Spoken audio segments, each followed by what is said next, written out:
Diarrhoea या loose motions, कोई भी इस तकलीफ से गुजरना नहीं चाहता। पर जब ये प्रॉब्लम होती है तो हमारे पास दो ऑप्शंस होते हैं, एलोपैथिक का लोपामाइड या फिर आयुर्वेदिक का बिल्वादी चूर्ण। पर कौन सा बेहतर है, कौन सा ज़्यादा इफ़ेक्टिव और सेफ है? हेलो फ्रेंड्स, मैं हूँ डॉक्टर शाहिना और आज हम करेंगे एक डिटेल कंपैरिजन जो आपके लिए डिसीज़न लेना आसान बना देगा। चलिए स्टार्ट करते हैं। तो सबसे पहले बात करते हैं कि डायरिया के कॉजेज़ और सिम्टम्स क्या होते हैं। ये समझना पहले ज़रूरी है कि ये क्यों होता है। ये एक प्रोटेक्टिव मैकेनिज़्म है जिसमें बॉडी टॉक्सिन्स और इन्फेक्शंस को फ्लश आउट करती है। Bacterial, viral infections, contaminated food, IBS या फिर स्ट्रेस भी लूज़ मोशंस का रीज़न हो सकता है। इसके सिम्पटम्स की अगर बात करें तो फ्रीक्वेंट वाटरी स्टूल्स होते हैं, डिहाइड्रेशन हो जाती है, एब्डोमिनल क्रैम्प्स होते हैं, फ़ीवर भी हो सकता है और वीकनेस बहुत ज़्यादा हो जाती है। और अगर सिवियर हो जाए तो मेडिकल कंडीशन भी डेवलप हो सकती है।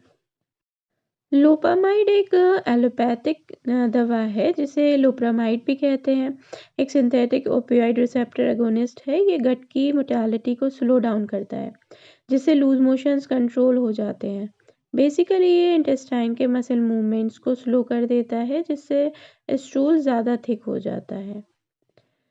अगर बात करें इसके एडवांटेज की तो ये एक इंस्टेंट रिलीफ दे देता है अगर इसको हम लेते हैं। काफ़ी फास्ट एक्टिंग होता है। ट्रैवलर्स डायरिया या फिर सडन पॉइजनिंग में भी काफ़ी हेल्पफुल रहता है ये। ईज़िली अवेलेबल होता है और डॉक्टर भी मोस्टली रिकमेंड करते हैं इसको। दूसरी तरफ अगर इसके साइड इफ़ेक्ट्स की बात करें तो इसे लेने से कभी-कभी स्टमक ब्लोटिंग और कॉन्स्टिपेशन भी हो सकता है। डिज़नेस और नौज़िया भी हो सकता है। रेयर केसेस में टॉक्सिक मेगाकोलोन जो कि एक लाइफ थ्रेटनिंग कंडीशन है वो भी डेवलप हो सकती है। और अगर लॉन्ग टर्म इसका यूज़ करते हैं तो गट मोटालिटी डिस्टर्ब भी हो सकती है। तो अगर शॉर्ट टर्म में ये दवा काफ़ी इफ़ेक्टिव मानी जाती है पर इसका साइड इफ़ेक्ट्स भी ध्यान में रखना बहुत ज़रूरी है, तभी हम इस दवा का इस्तेमाल करें। दूसरी तरफ अगर हम बिल्वादी चूर्ण की बात करें तो ये एक आयुर्वेदिक चूर्ण है जो कि बिल्वा यानी कि बेल फ्रूट और कुछ हर्बल इंग्रेडिएंट्स के कॉम्बिनेशन से मिलकर बना है। ये नेचुरल प्रोबायोटिक जैसा काम करता है और गट हेल्थ को इम्प्रूव करता है ये। अगर इसके एडवांटेज की बात करें तो ये नेचुरल और हर्बल है, कोई सिंथेटिक केमिकल नहीं है इसमें। एंटी माइक्रोबियल और एंटी इन्फ्लेमेटरी प्रॉपर्टीज़ हैं इसमें। ये डाइजेशन को इम्प्रूव करता है और long term gut health better होती रहती है इसका अगर हम इस्तेमाल करते हैं तो। आईबीएस है और क्रॉनिक डायरिया पेशेंट्स के लिए काफ़ी बेनिफिशियल रहता है ये। दूसरी तरफ हम इसके कॉन्स यानी कि डिसएडवांटेज की बात करें तो अगर कंपैरिजन करा जाए एलोपैथिक की लोपामाइड से तो ये इंस्टेंट रिलीफ नहीं देता है, धीरे धीरे काम करता है। हर किसी के लिए सूट नहीं करता है। मतलब डिपेंड करता है इसकी डोज पे, कंडीशन के हिसाब से ये इस्तेमाल करना चाहिए। जैसे अगर सिवियर बैक्टीरियल इन्फेक्शंस हैं या फिर डिहाइड्रेशन का केस है तो इसके साथ दूसरी दवाइयाँ भी देनी पड़ेंगी तब ये काम करेगा। तो अगर आपको लॉन्ग टर्म गट हेल्थ चाहिए तो बिल्वादी चूर्ण एक बेटर चॉइस हो सकती है। अब बात आती है कि कौन सा बेटर है। अगर एक्यूट डायरिया या फिर ट्रैवलर्स डायरिया की बात करें तो लोपामाइड क्विक रिलीफ देता है, लेकिन सिर्फ शॉर्ट टर्म यूज़ के लिए।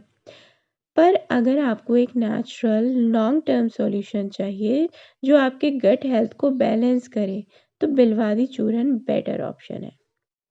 लेकिन अगर आपको सीवियर बैक्टीरियल इन्फेक्शन या फिर डिहाइड्रेशन हो रहा है तो सिर्फ आयुर्वेदिक ट्रीटमेंट पर रिलाई करना रिस्की हो सकता है। उस केस में डॉक्टर की एडवाइस लेना ज़रूरी है। तो फ्रेंड्स, ये था एक डिटेल कंपैरिजन लोपामाइड वर्सेस बिल्वादी चूर्ण का। हर मेडिसिन का अपना रोल होता है। एलोपैथिक फास्ट रिलीफ देती है पर साइड इफ़ेक्ट्स हो सकते हैं। आयुर्वेदा नेचुरल और सस्टेनेबल है लेकिन थोड़ा स्लो एक्टिंग है। अगर आपको क्विक रिलीफ चाहिए तो लोपामाइड, लेकिन लिमिटेड ड्यूरेशन के लिए, और अगर आप डाइजेस्टिव सिस्टम नेचुरली स्ट्रॉन्ग बनाना चाहते हैं तो बिलवादी चूर्ण एक अच्छा ऑप्शन हो सकता है। तो फ्रेंड्स, ये था वीडियो लोपामाइड वर्सेस बिलवादी चूर्ण के कंपैरिजन के लिए। अगर आपको ये वीडियो इन्फॉर्मेटिव लगे तो लाइक करिएगा, शेयर करिएगा और हमारे चैनल शाही मेड्स को सब्सक्राइब करना मत भूलिएगा। कोई भी मेडिकल से रिलेटेड क्वेश्चन है, कोई भी आप सवाल करना चाहते हैं तो कमेंट सेक्शन में वो भी हमें बता सकते हैं। मिलते हैं नेक्स्ट वीडियो में। Till then, thanks for watching.